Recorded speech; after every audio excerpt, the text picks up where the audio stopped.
हिंदी भाषा परिवार में आप सभी प्यारे विद्यार्थियों का एक बार फिर से स्वागत है। आज हम अभ्यास करने वाले हैं कुल 30 प्रश्नों का, जो कि बहुवैकल्पिक है। और इस तरह से हम एक अभ्यास पत्र पहले भी कर चुके हैं, आप उसको देख सकते हैं। ये हमारी आने वाली नवंबर की परीक्षा के लिए बहुत ही महत्वपूर्ण प्रश्न होने वाले हैं। तो चलिए बिना देरी किए हुए हल करते हैं इन सभी प्रश्नों को। यहाँ पर कुल हमारे 30 प्रश्न हैं और 30 ही अंक है, हर एक प्रश्न 1 अंक के लिए है। तो सबसे पहले हमारा अपठित गद्यांश दिया गया है, जो कि हमारा परीक्षा में भी 5 नंबर के लिए आने वाला है। चलिए जल्दी से इसको पढ़ लेते हैं, क्या क्या जानकारी यहाँ पर दी गई है और इसके आधार पर आपसे प्रश्न पूछे जाएंगे। तो जल्दी से हम इसे पढ़ लेते हैं। जीवन का एक आशय और लक्ष्य है, और ये बात भारतीय दर्शन में दिखती है। तो पहली ही पंक्ति से हमें अंदाजा लग जाता है कि भारतीय दर्शन की बात की गई है। उस आशय की खोज हमारा दायित्व है। जीवन का एक ही आशय होता है, एक ही लक्ष्य होता है, और उसकी खोज करना हमारा दायित्व है, और अंत में उस लक्ष्य को प्राप्त कर लेना हमारा विशेष अधिकार है। इस प्रकार दर्शन, जो कि आशय को उद्घाटित करने की कोशिश करता है और जहाँ तक उसे इसमें सफलता मिलती है, वह इस लक्ष्य तक अग्रसर होने की प्रक्रिया है। यानी कि हमारे जीवन का जो आशय है, जो लक्ष्य है, उसको अगर हम प्राप्त करना चाहते हैं तो भारतीय दर्शन उसमें हमारी मदद करता है। कुल मिलाकर आखिर ये लक्ष्य क्या है? इस अर्थ में यथार्थ की प्राप्ति वह है जिसमें पा लेना, केवल जानना नहीं बल्कि उसी का अंश हो जाना। अगर हम इस आशय को समझना चाहते हैं तो हमें यथार्थ, यानी कि जो सच है, जो वास्तविक है, वास्तविकता है, उसको पा लेना, प्राप्त कर लेना। केवल जानना नहीं कि ये सच्चाई है, उस यथार्थ को पा लेना, बल्कि उसी का अंश हो जाना। यही अपने जीवन के आशय को उद्घाटित करने का मूल लक्ष्य है। इस उपलब्धि में बाधा क्या है और हम क्यों नहीं प्राप्त कर पाते इस आशय को? बाधाएं कई हैं, पर इनमें प्रमुख है अज्ञान। अज्ञान के कारण हम वहां तक नहीं पहुंच पाते हैं। अशिक्षित आत्मा नहीं है, यहाँ तक कि यथार्थ संसार भी नहीं है। तो यहाँ पर जो आत्मा है, आत्मा अशिक्षित नहीं होती, बल्कि जो हमारा शरीर है वो अशिक्षित होता है। अज्ञान के अभाव में हम अपने जीवन के लक्ष्य तक नहीं पहुंच पाते हैं। यहाँ तक कि यथार्थ संसार भी नहीं है। संसार भी नश्वर है, ये भी यथार्थ नहीं है। आधा सच है, पूरा सच नहीं है। ये दर्शन ही है जो उसे शिक्षित करता है। जो हमारा दर्शन है वो हमें शिक्षित करता है और अपनी शिक्षा से उसे उस अज्ञान से मुक्ति दिलाता है। तो इस अज्ञान को दूर करने में जो ये भारतीय दर्शन है वो हमारी क्या करता है? सहायता करता है। अपनी शिक्षा से उसे उस अज्ञान से मुक्ति दिलाता है जो यथार्थ दर्शन नहीं होने देता। इस प्रकार एक दार्शनिक होना एक बौद्धिक अनुगमन करना नहीं है। तो दार्शनिक बनने का मतलब ये नहीं है कि हम बौद्धिक रूप से अनुगमन करते हैं, बल्कि एक शक्तिप्रद अनुशासन पर चलना है। यानी कि दार्शनिक बनने के लिए एक बहुत ही कठोर अनुशासन का पालन हमें करना पड़ता है, क्योंकि सत्य की खोज में लगे हुए सही दार्शनिक को अपने जीवन को इस प्रकार आचरित करना पड़ता है ताकि उस यथार्थ से, यथार्थ क्या है यहाँ पर?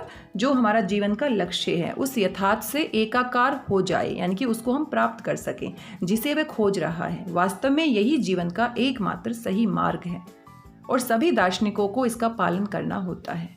और दार्शनिक ही नहीं बल्कि सभी मनुष्यों को, क्योंकि सभी मनुष्यों की दायित्व और निर्वाह एक ही है। हम सभी के जीवन का एक ही लक्ष्य है, सच्चाई को प्राप्त करना, यथार्थ के मार्ग पर चलना और उसके साथ एकाकार हो जाना।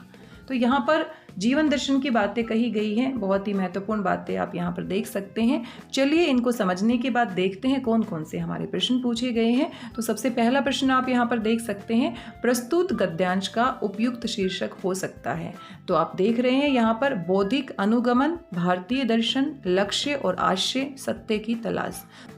ये सभी बातें हमारे गद्यांश में आई है, लेकिन हमें मूल भाव को समझने की कोशिश करनी है। तो भारतीय दर्शन सबसे सही विकल्प है।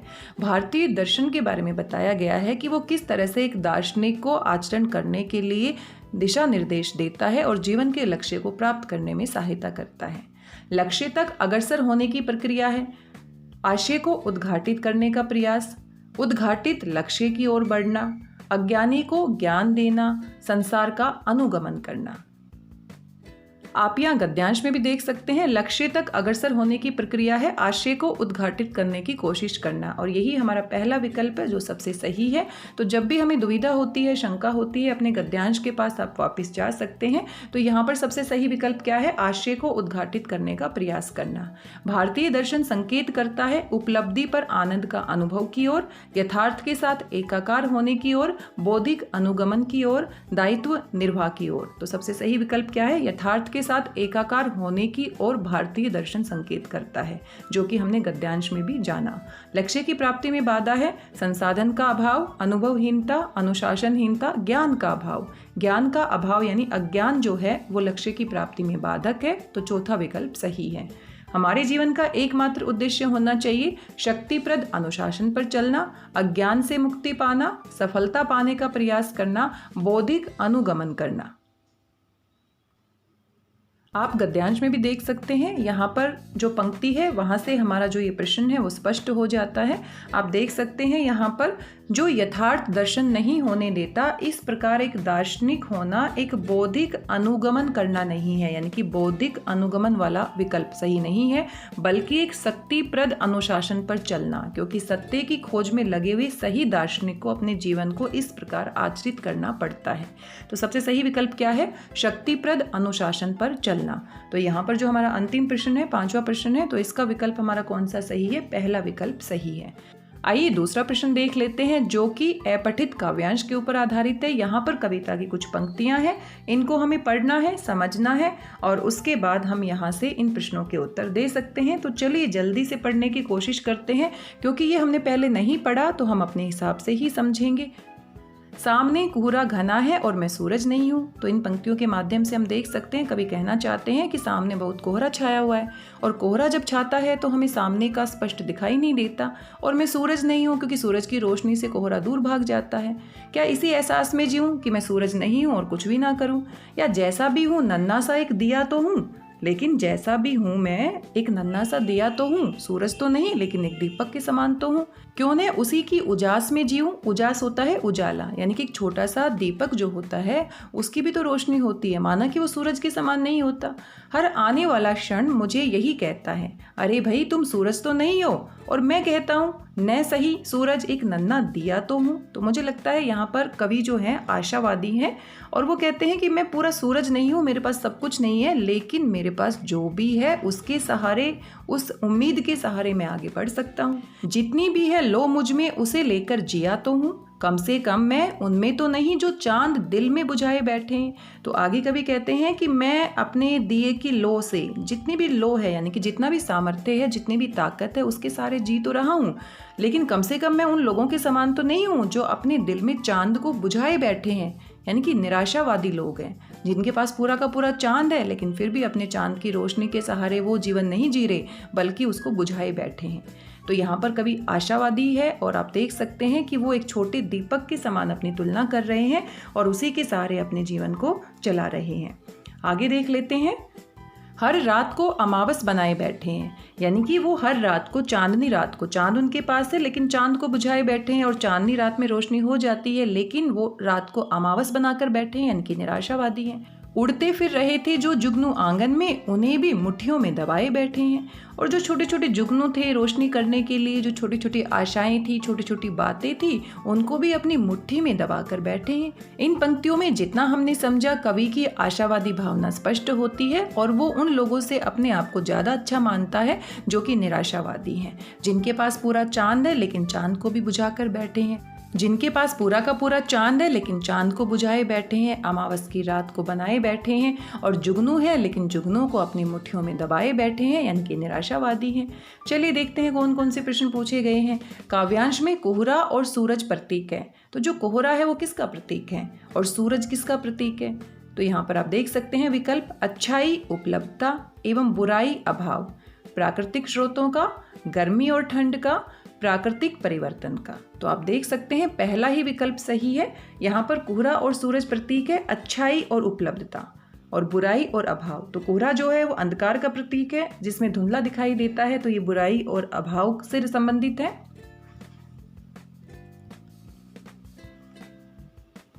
कोहरा यहाँ पर बुराई और अभाव का प्रतीक है और सूरज यहाँ पर अच्छाई और उपलब्धता का प्रतीक है। तो यहाँ पर हमारा पहला विकल्प सही है।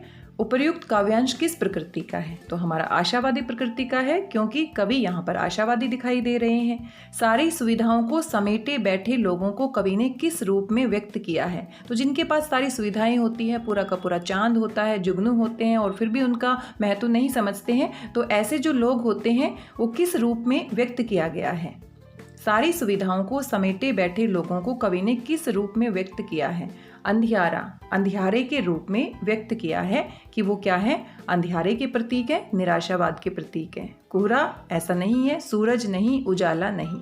उपयुक्त काव्यांश का उपयुक्त शीर्षक निम्न में से क्या होगा? सूरज, एहसास, वर्तमान का सच, नन्ना दिया। मुझे लगता है सबसे सही विकल्प क्या है? नन्ना दिया। नन्ना दिया सबसे सही विकल्प है, क्योंकि यहाँ पर नन्हे दिए के माध्यम से सकारात्मक बातें दिखाई गई है, आशावादी दृष्टिकोण दिखाया गया है कि मैं नन्ना दिया तो हूँ, नन्हे दिए के सहारे ही मैं अपने जीवन को आगे बढ़ा सकता हूँ। माना कि मैं सूरज नहीं हूँ, उन लोगों से तो ज़्यादा अच्छा हूँ जिनके पास पूरा चांद है, लेकिन फिर भी वो उसको छुपाए बैठे हैं। अमावस किस समास के अंतर्गत आता है? तो अमावस एक विशेष रात होती है जिसमें चंद्रमा नहीं होता है, तो ये हमारा बहुव्रीहि समास है, यानी कि तीसरा पद यहाँ पर क्या है? प्रधान है, बहुव्रीहि समास का उदाहरण है। तो इस तरीके से इन सभी प्रश्नों को हम हल कर लेंगे। अगला हमारा प्रश्न पठित गद्यांश है, जो कि हमारी पाठ्य पुस्तक से लिया गया है। तो यहाँ पर हमें ज़्यादा दिक्कत नहीं होने वाली है, सारा पाठ हम पहले ही पढ़ चुके हैं, समझ चुके हैं। और आप देख सकते हैं हालदार साहब, यानी कि ये हमारा नेताजी का चश्मा पाठ से लिया गया है। तो चलिए जल्दी से इसको भी पढ़ लेते हैं। हालदार साहब को पान वाले द्वारा एक देशभक्त का इस तरह मजाक उड़ाया जाना अच्छा नहीं लगा। मुड़कर देखा तो अवाक रह गई। एक बेहद बूढ़ा मरियल सा लंगड़ा आदमी, सिर पर गांधी टोपी और आंखों पर काला चश्मा लगाए, एक हाथ में एक छोटी सी संदूकची और दूसरे हाथ में एक बांस पर टंगे बहुत से चश्मे लिए अभी अभी एक गली से निकला था और अब एक बंद दुकान के सहारे अपना बांस टिका रहा था। तो इस बेचारे की दुकान भी नहीं, फेरी लगाता है। हालदार साहब चक्कर में पड़ गए। पूछना चाहते थे इसे कैप्टन क्यों कहते हैं, क्या यही इसका वास्तविक नाम है? लेकिन पान वाले ने साफ बता दिया कि अब वह इस बारे में और बात करने को तैयार नहीं। ड्राइवर भी बेचैन हो रहा था, काम भी था। हालदार साहब जीप में बैठकर चले गए। सभी बातें हमें समझ आ ही गई हैं। आइए अपने प्रश्नों को देख लेते हैं। सबसे पहला प्रश्न यहाँ पर पूछा गया है, हालदार साहब को क्या अच्छा नहीं लगा? देशभक्त का मजाक उड़ाना, नेताजी को चश्मा पहनाना, मूर्तिकार द्वारा चश्मा छोड़ देना, उपर्युक्त सभी। तो आप अच्छे से जानते हैं, आसान सा प्रश्न है। पहला विकल्प सही है। पान वाले द्वारा कैप्टन चश्मे वाले का जब मजाक बनाया जाता है तो देशभक्त का मजाक उड़ाना उनको अच्छा नहीं लगा। हालदार साहब क्या देखकर अवाक रह गए? हालदार साहब ने देखा एक पतला सा मरियल सा बूढ़ा व्यक्ति अपनी संदूकची लेकर आ रहा है, जो कि कैप्टन है। तो कैप्टन चश्मे वाले को देखकर अवाक रह जाते हैं। कैप्टन चश्मे वाला था, कैसा था? बूढ़ा भी था, लंगड़ा भी था, मरियल भी था, यानी कि सारी ही विशेषताएं बताई गई हैं। तो उपरोक्त सभी। कैप्टन के सिर पर कैसी टोपी थी? अभी अभी हमने देखा कैप्टन के सिर पर कैसी टोपी थी? गांधी जी वाली टोपी थी। गांधी टोपी उन्होंने पहनी हुई थी। कैप्टन आर्मी वाली नहीं, क्रिकेटर वाली नहीं, उपर्युक्त कोई नहीं, ऐसा तो नहीं है। हालदार साहब के मन में क्या प्रश्न उठ रहे थे? चश्मे वाले को कैप्टन क्यों कहते हैं? कैप्टन मूर्ति को चश्मा क्यों पहनाता है? चश्मे वाला अत्यंत गरीब है। कैप्टन की आजीविका कैसे चलती है? तो सबसे सही विकल्प कौन सा है? चश्मे वाले को कैप्टन क्यों कहते हैं? सबसे पहला विकल्प सही है। चश्मे वाले को कैप्टन क्यों कहते हैं? क्योंकि उनके मन में यही बात चल रही थी कि ये कैप्टन क्यों है, क्या इसका नाम ही कैप्टन है, या फिर ये आज़ाद हिंद फौज का सिपाही रहा है, नेताजी की फौज का हिस्सा रहा है, या कोई सैनिक है। तो ये सारी बातें उनके दिमाग में चल रही होती हैं। तो बड़े ही आसान से प्रश्न है। आइए आगे बढ़ जाते हैं। प्रश्न संख्या 4 में आपका पठित काव्यांश दिया गया है, तो इसको भी समझना हमारे लिए बहुत आसान है। और ये आप देख सकते हैं यहाँ पर, बिहसी लखनऊ बोले मृदुवानी, ये हमारा राम लक्ष्मण परशुराम संवाद से लिया गया है। और इसकी व्याख्या हम यहाँ पर नहीं करेंगे, क्योंकि व्याख्या अगर आप देखना चाहते हैं तो पूरा वीडियो आप विस्तृत व्याख्या का देख सकते हैं। तो ये सारी बातें हमें समझ में आ जानी चाहिए, क्योंकि पाठ हम बार बार पढ़ चुके हैं। आइए सीधा अपने प्रश्नों को देख लेते हैं। परशुराम अपनी कुल्हाड़ी किसे बार बार दिखा रहे थे? तो परशुराम अपनी कुल्हाड़ी किसे बार बार दिखा रहे थे? लक्ष्मण को दिखा रहे थे। परशुराम अपनी कुल्हाड़ी बार बार लक्ष्मण को दिखा रहे थे क्योंकि लक्ष्मण के साथ उनका संवाद चल रहा है और काव्यांश में भी आप देख सकते हैं। अगला प्रश्न है, काव्यांश में कुंबड़ बतिया से क्या अभिप्राय है? कुंबड़ बतिया क्या होता है? सीताफल होता है। सीताफल का छोटा जो रूप होता है, जो बहुत ही कोमल और नाजुक होता है, जिसको जरा से प्रहार से हम तोड़ सकते हैं। तो एक प्रकार का फल, ये तो सही है, लेकिन बाकी विकल्प पढ़ना आवश्यक है। कुंबड़, सीताफल का छोटा रूप, तो ये सबसे सही विकल्प है। गलने वाला फल, कुम्हार का फल, तो सबसे सही विकल्प के साथ जाना है। सीताफल का जो छोटा रूप होता है, जो निर्बल होता है, कमजोर होता है, तो यहाँ पर इसी अर्थ में ये प्रयोग किया गया है।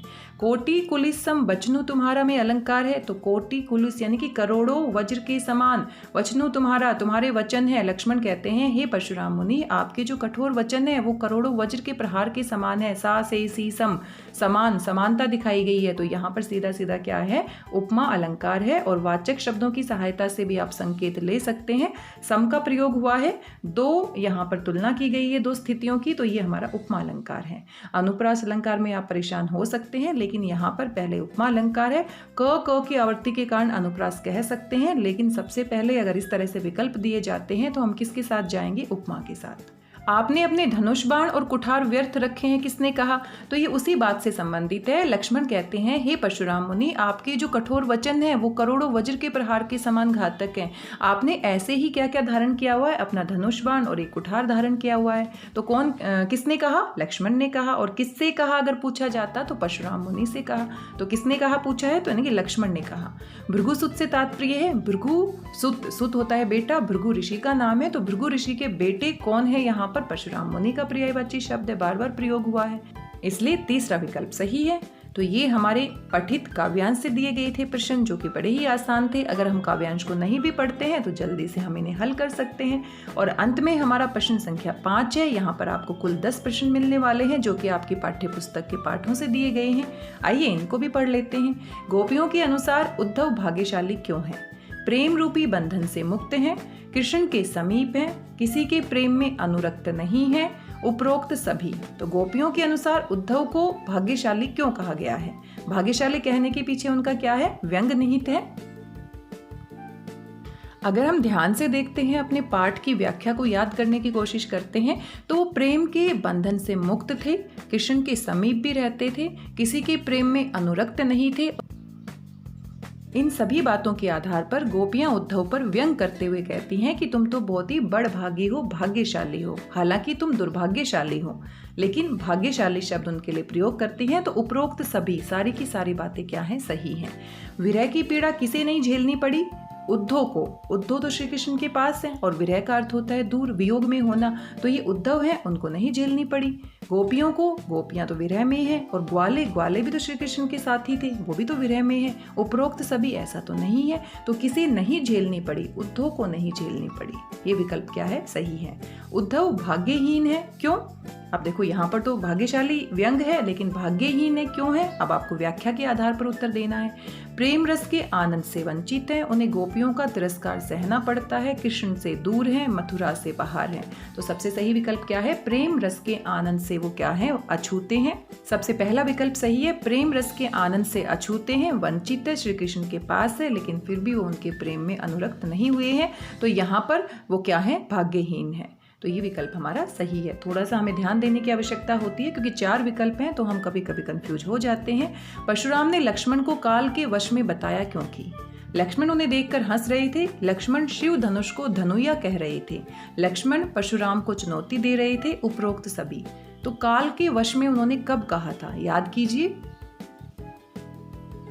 याद कीजिए, पहला ही जो पद हमने पढ़ा था उसमें अंत में हमारा दोहा था, रे नृप बालक काल बस बोलत तो ही ने संभार। काल बस बोलत यानी कि काल में बस में होकर बोल रहे हो। धनुई सम त्रिपुरारी धनु विदित सकल संसार। धनुई यानी कि छोटे छोटे धनुष के समान आप त्रिपुरारी यानी कि भगवान शिव के धनुष की तुलना कर रहे हैं। तो सबसे सही विकल्प क्या है? लक्ष्मण शिव धनुष को धनुया यानी कि छोटा धनुष कह रहे थे। तो सबसे सही विकल्प आपका ख विकल्प है। वैसे तो हम इन सभी को पढ़ने के बाद थोड़े से परेशान हो जाते हैं कि देखकर उनको हंस भी रहे थे, लक्ष्मण परशुराम को चुनौती भी दे रहे थे, लेकिन सबसे सही काल के वश में वाली बात कब आती है? पहले ही पद में अंतिम जो हमारा दोहा है कि रे नृप बालक काल बस बोलत तो ही ने संभार, धनुई सम त्रिपुरारी धनु विदित सकल संसार। तो ये सबसे सही विकल्प कौन सा है? ख। परशुराम प्रसिद्ध थे अत्यंत क्रोधी के रूप में, ये सही है। राजा के रूप में, कुल नाशक के रूप में, उपर्युक्त सभी। तो अत्यंत क्रोधी मुनि थे और बार बार हमारे जो पद हमने पढ़े हैं दोहा चौपाई के रूप में, वो हमने देखे कि वो बार बार कहते हैं कि मैं बहुत कोही हूँ, क्रोधी मुनि हूँ। लक्ष्मण ने परशुराम के वचनों को बताया, नम्र और शांत, शास्त्र के विरुद्ध, आनंददायक, वज्र के समान कठोर। तो कोटि कुलिस सम वचनो तुम्हारा, तो यहाँ पर लक्ष्मण परशुराम के वचनों को वज्र के समान कठोर बताते हैं। चौथा विकल्प सही है। देश के अच्छे मूर्तिकारों की जानकारी किसे नहीं थी? नगर पालिका को नहीं थी, सरकार को, मोतीपाल को, मोतीपाल तो नहीं है, मोतीलाल होना चाहिए, विद्यालय को। तो नगर पालिका को मूर्तिकारों की अच्छी जानकारी नहीं थी और भी बहुत सारे कारण थे कि उन्होंने किसी मूर्तिकार से मूर्ति नहीं बनवाई बल्कि मास्टर मोतीलाल से मूर्ति बनवाई। मोतीलाल जी कौन थे? कस्बे के हाई स्कूल के चित्रकला यानी ड्राइंग के शिक्षक थे। बिल्कुल सही है, पहला ही विकल्प सही है। प्रसिद्ध चित्रकार ऐसा तो नहीं है। भारत सरकार के कला मंत्री, ये तो तुक्का मार दिया है। नगर पालिका के अध्यक्ष, ये तो बिल्कुल ही गलत है। तो सबसे सही विकल्प क्या है? क। बत्तीसी दिखाना क्या अभिप्राय है? अब बत्तीसी दिखाना याद कीजिए, बत्तीसी दिखाते हुए वो क्या करते हैं? हंसते हुए बोलते हैं। हंसते हुए बोलना। बताशा एक प्रकार की मिठाई। दांत दिखाना, दांत दिखाना, तो यहाँ पर सही नहीं है। उपरोक्त कोई नहीं, तो यहाँ पर सबसे सही विकल्प का चुनाव करना है, हंसते हुए बोलना। बत्तीसी दिखाना यानी हंसते हुए बोलना। पहला विकल्प क्या है? सही है। कैप्टन की मौत के बाद मूर्ति पर कैसा चश्मा था? तो कैप्टन की मृत्यु होने के बाद जो मूर्ति है उसके ऊपर चश्मा कैसा था? सरकंडे का था। हो सकता है किसी बच्चे ने लगा दिया हो। तो अंत में जो हमारा पाठ है वहां पर ये बात आती है, सरकंडे का चश्मा देखकर हालदार साहब खुश हो जाते हैं और मूर्ति को सैल्यूट करते हैं और बहुत खुश होते हैं कि अभी भी बच्चों के मन में देशभक्ति की भावना जीवित है। इसका मतलब हमारा भविष्य सुरक्षित है। और अगर देश के बच्चों के मन में देशभक्ति की भावना है तो इसका मतलब देश हमारा बिल्कुल सुरक्षित हाथों में जाने वाला है। यहाँ पर ख विकल्प सही है। तो ये कुल हमारे 30 प्रश्न थे। अगर 30 के 30 प्रश्न आपके सही हो जाते हैं तो आपको 30 अंक मिल जाते हैं। थोड़ा सा हमें ध्यान देने की आवश्यकता होती है क्योंकि बार बार हम यही कह रहे हैं, मल्टीपल चॉइस जो हमारे क्वेश्चंस होते हैं, बहुवैकल्पिक प्रश्न होते हैं, तो चारों में से एक ही सही होगा। तो कभी कभी जल्दबाजी की वजह से या पाठ को सही से नहीं पढ़ने की वजह से हमें 2 या 3 विकल्प में दुविधा हो जाती है। तो इसीलिए बार बार हमें अभ्यास करना है, सभी बातों को ध्यान से समझना है। अब आप देख सकते हैं पाठ में बहुत ही गहराई से प्रश्न पूछे गए हैं। अगर हम थोड़ा सा देखते हैं तो हमें लगता है 2 विकल्प सही हैं, 3 विकल्प सही हैं, लेकिन कुछ प्रश्न आसान है और कुछ में हमें दुविधा हो सकती है। अब यहाँ पर आप चौथा जो प्रश्न था उसमें देख सकते थे कि ये जो बात है काल वश में होने की बात, ये विशेष पंक्तियों में आई है। तो सबसे सही विकल्प कौन सा था? ख। वैसे तो लक्ष्मण उन्हें देखकर बार बार हंस भी रहे थे, लक्ष्मण परशुराम को चुनौती भी दे रहे थे, तो बहुत सारी बातें आती हैं। ऐसे ही यहाँ पर ये जो प्रश्न है इसमें भी थोड़ी सी हमें परेशानी हो सकती है कि यहाँ पर प्रेम रूपी बंधन से मुक्त थे, तो हम हो सकता है पहला ही विकल्प सही मान ले, प्रेम रूपी बंधन से मुक्त। किसी के प्रेम में अनुरक्त नहीं थे, तो ये भी हमें सही लग सकता है। लेकिन जब सारी ही बातें सही है और एक और विकल्प बना दिया गया है उपरोक्त सभी, तो सबसे सही के साथ हम क्या करेंगे? जाएंगे। तो इस तरीके से आपको बहुत ध्यान रखना है। आज के इस वीडियो में बस इतना ही। आशा करती हूँ सभी प्रश्न आपको समझ में आए होंगे। आप अपना फीडबैक जरूर दे सकते हैं। मिलते हैं अगले वीडियो में कुछ और महत्वपूर्ण प्रश्नों के अभ्यास पत्र के साथ। तब तक स्वस्थ रहिए, व्यस्त रहिए, मस्त रहिए, खुश होकर अभ्यास करते रहिए। अभ्यास करेंगे तभी हम परीक्षा में कुल जितने अंक हैं वो अंक प्राप्त कर सकते हैं, यानी कि फुल मार्क्स ले सकते हैं। धन्यवाद, बहुत बहुत धन्यवाद।